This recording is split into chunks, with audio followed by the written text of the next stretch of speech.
Caregiving can sometimes feel like an impossible struggle.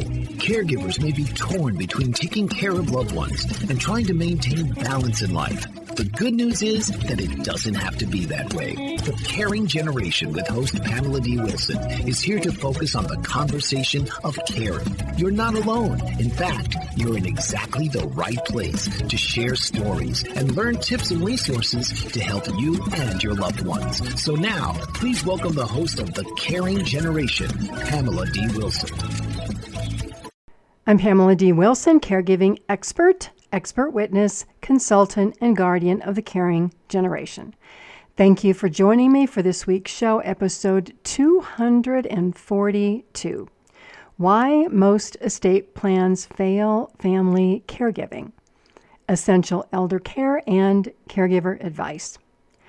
When most people think of creating an estate plan, common thoughts include, I don't have enough money, I'm not old enough, I'll do it someday, I'll do it later.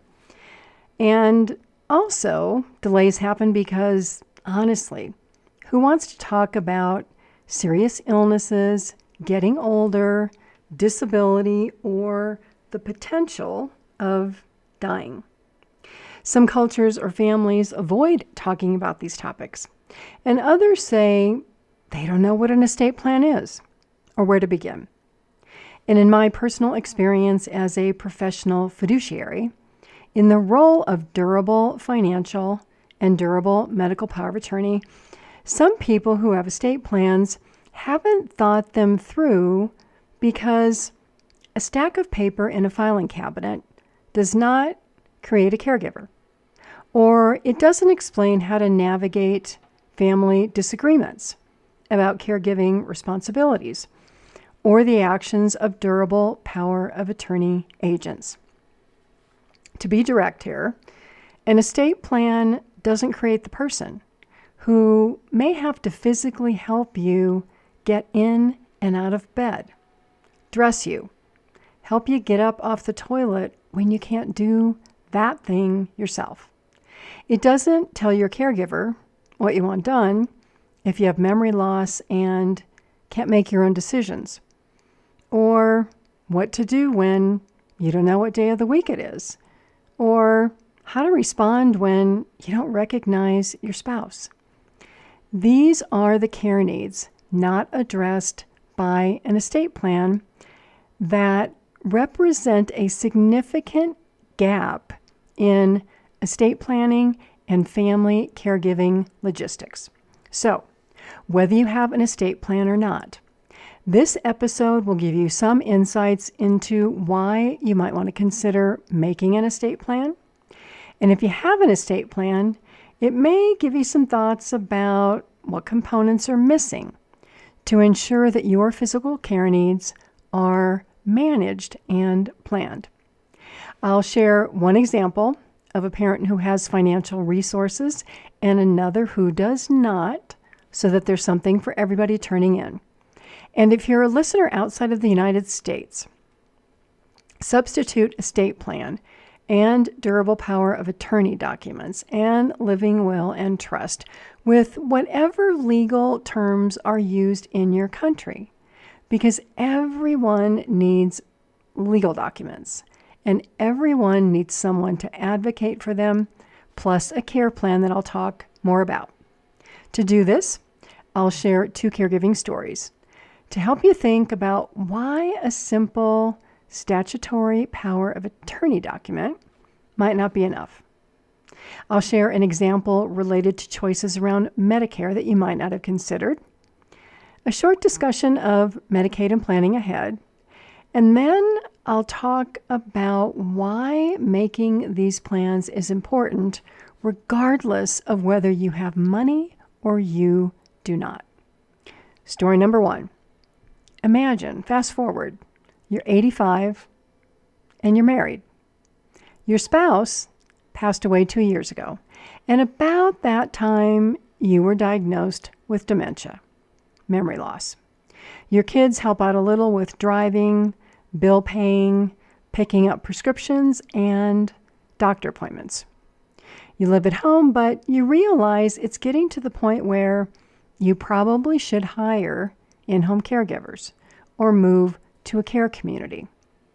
20 years ago, when you retired, you and your spouse hired an attorney to do an estate plan that included durable financial power of attorney, durable medical power of attorney, a living will, and a trust.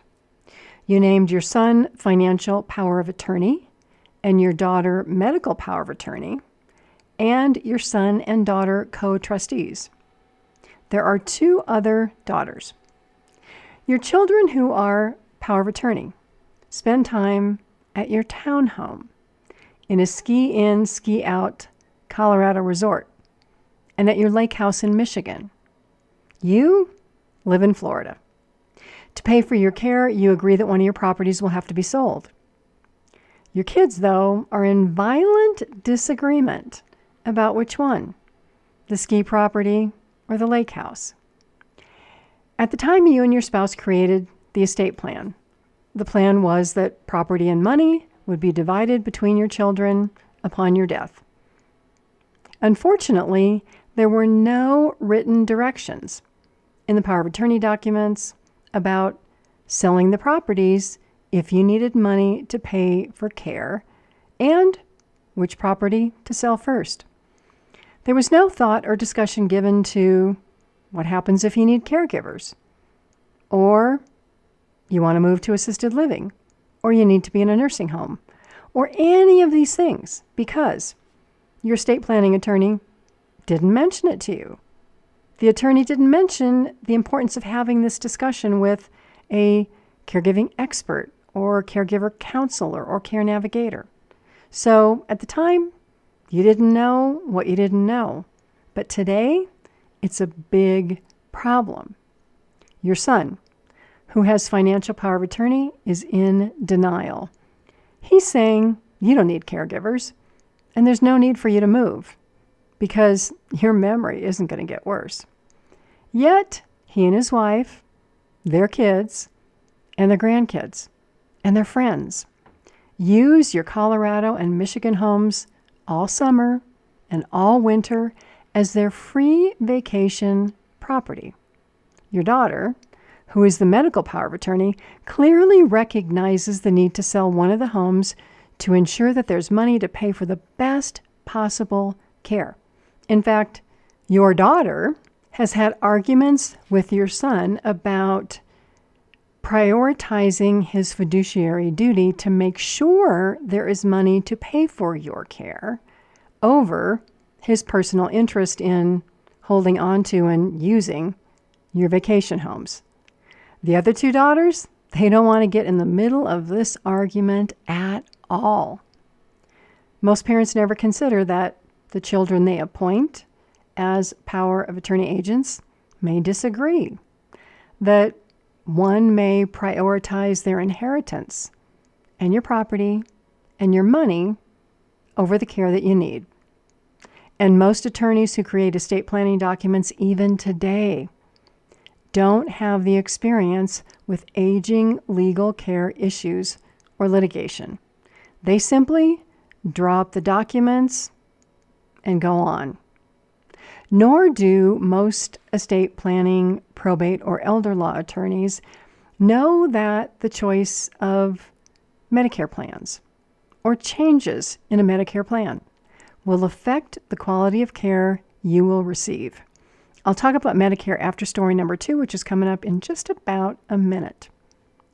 Money, property, sibling inheritances, and care management for elderly parents are often points of disagreement in the expert witness cases I'm involved in today, as they were in the 2 decades of my professional caregiving experience as medical power of attorney, financial power of attorney, guardian, conservator, trustee, care manager, and non-medical in-home care agency owner. If this is your first time listening to the Caring Generation podcast, welcome. If you are a return listener, welcome back. Thank you so much. I'm Pamela D. Wilson. I'm a caregiving expert and expert witness in care management, caregiving elder abuse, neglect, personal injury, breach of fiduciary duty, and in-home care agency standards. You can learn more about me as well as access a lot of free caregiving information on my website, PamelaDWilson.com. So when you think of where an estate plan can go wrong, it's the missing component, the lack of a detailed care plan and possibly some other documents, where the principal gives thorough instructions so that anybody acting in the role of a trustee or a power of attorney agent can't just do what they want. They have to follow the instructions of the person creating the documents, usually called the principal. So a care plan, in addition to an estate plan, offers family care solutions to preserve family caregiver relationships. A care plan can be the basis for legal matters in caregiving that relate to fiduciary duties for power of attorney agents and trustees. So let's look at story number 2. It's the same parent in the same situation as number 1, but the spouse with dementia and the other spouse, years ago, worked with a caregiver counselor or expert to create a care plan to inform the power of attorney agents and the trustee exactly what to do and how to do it. For example, my priority is to remain living at home as long as possible with paid caregivers. The power of attorney agents can manage the paid caregivers, or they can hire somebody to supervise them. At the time of this care plan, the cost for 24/7 in-home care was X dollars. The cost for assisted living, X dollars. Nursing home, all of this other care, you list it out. The first source of payment should be my long-term care insurance policy. The second source of payment will be the sale of the Michigan Lake House. The third source of payment will be the sale of the Colorado ski home. While my financial power of attorney will be responsible for managing these transactions with a real estate agent, the proceeds will be placed in this bank account or with this investment or advisory firm in my account there to maximize the value while making money available for my care on a monthly basis until the end of my life. My investment advisor can be consulted on advice for all of these financial investing and money management matters. And taking this one step further, the law firm and the attorney drafting these documents must be contacted if anybody in my family attempts to change my power of attorney documents, influence me to change my power of attorney documents because I have memory loss, if anybody attempts to change my care plan instructions, or even if there are disagreements about my wishes that are leading to disagreements between family members that might lead to litigation or a lawsuit. Now, you can always place additional information in documents about reasons for family litigation and how the law firm or an attorney should manage these issues. You can also name a secondary law firm in the event that the original law firm goes out of business or it's sold. These are protections that are practical protections that very few people think about. This is why I educate about them, because I see what happens. I know what happens because of my 25 years of experience. Oh, before I forget, please like this podcast, share it, and comment, even if it's only to say thank you for the podcast on your podcast app. Your participation helps raise the show ranking on the podcast charts so that other people worldwide can find their way to the caring generation. The only way this happens is with you and your support. I appreciate you. So while all of these recommendations I'm making may seem like an extreme amount of detail, how many of you listening right now are working through situations where there are disagreements with your siblings, or there's a bad sibling influencing your parent, or siblings are just refusing to work together, or one of your parents doesn't even agree on the care for their spouse? The sibling or siblings who are power of attorney agents may not like the other children in the family. So what happens then is, well, they exclude them from access to information. They can prevent them from visiting, calling, texting, emailing parents. These power of attorney agents can neglect a parent's care in favor of money for an inheritance.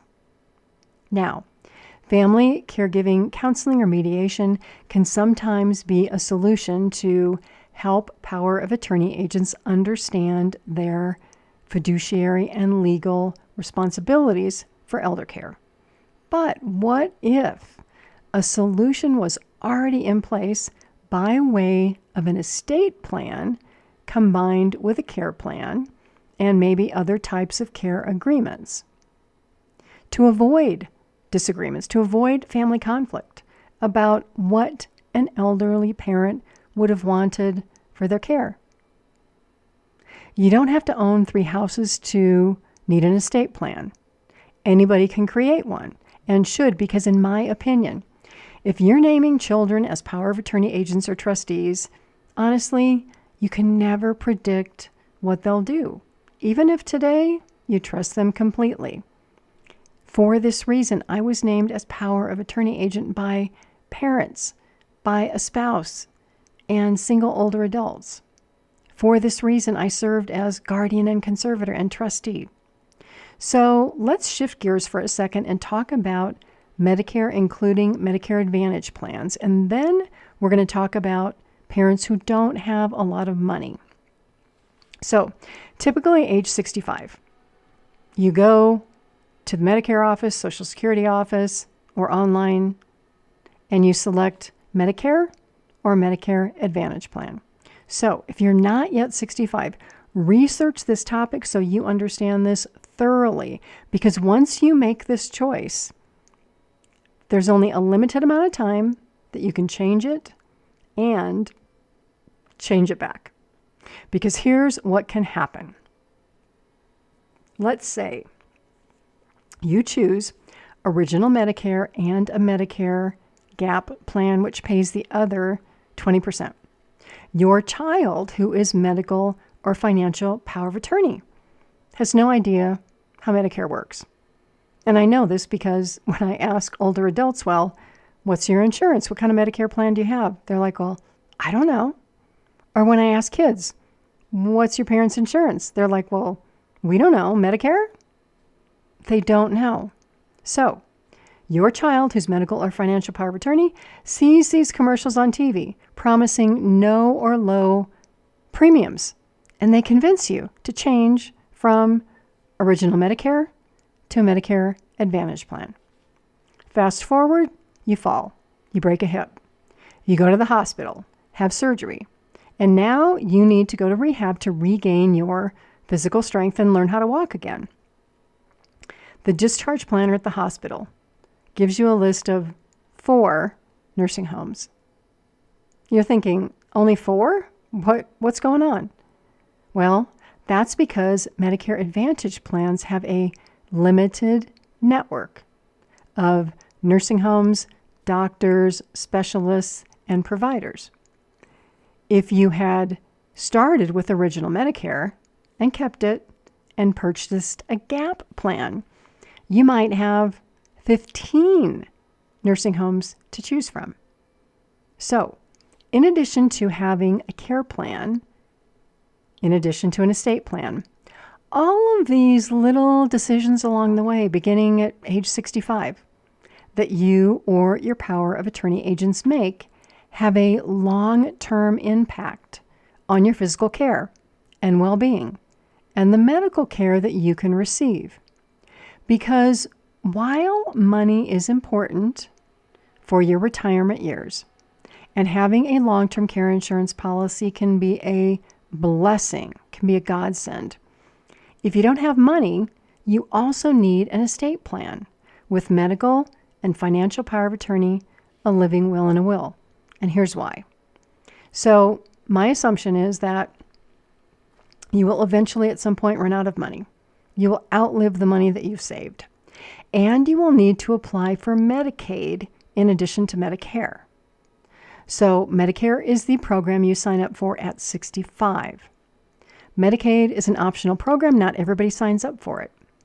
It's insurance in addition to Medicare for older adults who have physical health problems and needs and a low monthly income.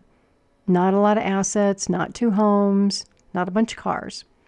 So not having money to pay for care means that you will eventually need to do a Medicaid application. Medicaid goes by different names in each state. So doing a Medicaid application, in my opinion, takes at least planning of 5 years. And I'll use my mother-in-law as an example. So my mother-in-law was living in an independent apartment after she sold her home and after my father-in-law passed away. She was limited on money. So she was healthy for a few years, but then she started falling. It was 1 hip fracture and surgery and a nursing home. And then another hip fracture and surgery in a nursing home. And then a pelvic fracture. I talked with my husband and I said, it's probably time to start planning seriously for Medicaid because she's not going to be able to live in independent living forever and she's going to run out of money to pay for care. So that planning 3 to 5 years before resulted in her moving to an assisted living community that accepted a Medicaid spend down. And then she was able to apply for Medicaid and continue to live in that assisted living community. So her monthly income and Medicaid pay for her rent, pays for all of her health and medical care. Now, if we waited until she was totally out of money, it would have been very difficult to find a care community that accepted Medicaid without a spend down. And if you don't know what a Medicaid spend down is, look for the show transcript for this episode 242 on my website. It'll be available about 24 hours after this show is shared on podcast apps. To find it, go to PamelaDWilson.com, click on the Media tab, and then the Caring Generation, and scroll down to find episode 242. Okay, so we talked about Medicare versus Medicaid Advantage plans, Medicaid spend down, really the 5-year look-back period, and why it's important to plan 5 years ahead. So just with these few things, you can see there's a lot that goes into a care plan, even for elderly parents without money. And for people without money, for parents without money, more time needs to be spent on investigating grant programs, volunteer programs, low-income programs. So it does help if you have a child that you trust, that you name as durable power of attorney agent who can help you do this, especially if you have a lot of health problems or you have a diagnosis of dementia and you're becoming more forgetful. Because if receiving good care is important to you, you will want to write a care plan about directing your children to sell your home and use your money to pay for your care rather than expecting money for their inheritance while you suffer in poor conditions in your home or you suffer in a care community that's not so good or in a nursing home that's not so good. These are logical and practical considerations that if you ignore them, then other people are going to be making choices for you. And this may be your kids who prioritize your money and your property because they want it over your care. And as a result, you suffer from elder abuse and neglect, but you may have dementia, so you can't do anything about it. So after all this, you might wonder, well, why don't estate planning or elder law or probate attorneys talk to anybody about these legal issues in elder care? It's a very simple answer. Some of them haven't been exposed to elder care litigation around durable power of attorney or fiduciary abuse or neglect or guardianship or conservatorship. They don't know what they don't know. Families and older adults have met with me for the past 20 years because I have this experience. I was the person appointed and who followed state statutes for power of attorney and guardianship and conservatorship and trustee. I was appointed because families disagreed, siblings didn't get along, parents experienced harm at the hands of their children who were appointed in these legal roles. I also want to make it clear that the risks extend beyond just legal responsibilities. And so what I mean here is managing complex family caregiving situations require knowing how to resolve conflict. That's a learned skill. Some people don't like to deal with conflict, so they bury issues. They don't deal with them. Care management, which is another learned skill, involves knowing how to work with hospitals and nursing homes and doctors' offices, health insurance plans, non-medical in-home caregiving, home health companies, hospice, palliative care. It's a long list. Most of this is beyond the knowledge and experience of a family member unless they work in the care industry. This is why seeking professional caregiving assistance or doing a lot of research to create a care plan and talk about all of the unexpected things that can happen in your family and with your attorney is important. Because then your attorney can add provisions into your legal documents to make sure that you're not taken advantage of when you're older and you can't advocate for yourself. And I know these caregiving discussions might be difficult to have with your spouse or your partner or your children to say, well, I trust you now, but crazy things happen. You may not be in your right mind 20 years from now. Caregiver education, caregiving strategies, and caregiver guidance can place you and your family in a better position so that you, the person drafting these documents, can have your elder care and your physical care needs met the way you want. These discussions have to look at the reality of money to pay for care, or no money to pay for care, or saving money for retirement, talking with financial planners, tax accountants, and attorneys. This is something that anybody can do to further their education and gain knowledge so that there are family care solutions around aging. So you haven't started these conversations or you've done this research, I encourage you to think about it. If your estate planning documents are 10 or more years older, dust them off, read them, and think about what might need to be updated after hearing this podcast, as well as if you have not done so, create a care plan so that your physical care needs can be met and you are very specific in what you want your power of attorney agents or your trustees to do. I thank you all so much for being here for this conversation about why some estate plans fail physical care needs and family caregiving. If you're looking for more caregiving tips and advice, check out the other 241 episodes of the Caring Generation podcast. Visit my YouTube channel, Pamela D. Wilson, Caregiving Expert. Check out my website, PamelaDWilson.com, where you'll find my book, The Caregiving Trap, 3 online courses, and articles in my caregiver library. I'm Pamela D. Wilson. I'm a caregiving expert, advocate, expert witness, and speaker with 25 years of experience. Thank you so much for being with me on the Caring Generation, episode 252.